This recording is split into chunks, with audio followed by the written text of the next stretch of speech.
కాబట్టి there was already a role written for him. మిగతా casting అంతా మేమే చేసాం.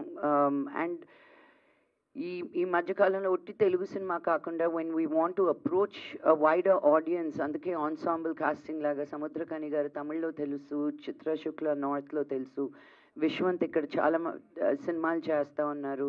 And Siddique garu he's considered like a god in Malayalam.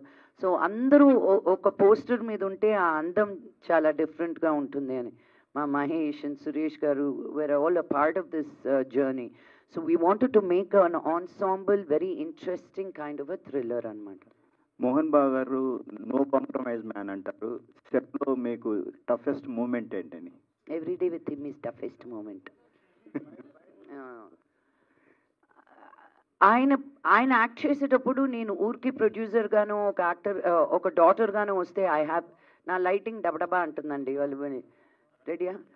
So అలా అనుకున్నప్పుడు నన్ను బాగా ప్యాంపర్ చేస్తారు.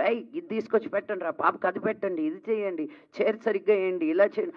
అసలు ఆ చూసుకోవడం ఎలా ఉంటుందో అది నాకు మనోజ్ దట్ ప్రయాణం సినిమా అప్పుడు మా డాడీ కంటే బాగా చూసుకున్నాడు నన్ను. మలేషియా తీసుకెళ్ళి I never forget that, because మా నాన్న చూసుకున్నట్టు ఎవరు చూసుకోలేరు అన్న ఫీలింగ్. బట్ ఒక షూటింగ్కి వెళ్ళినప్పుడు దట్ ఈస్ మనోజ్ కూడా నాకు ఫస్ట్ టైం నా తమ్ముడు పెరిగిపోయాడు, he is also become a man అన్నది ప్రయాణం. అప్పుడు నేను అమెరికాలో ఉండేదాన్ని, నేను మలేషియా వచ్చాను మనోజ్ తోటి ఉందామని.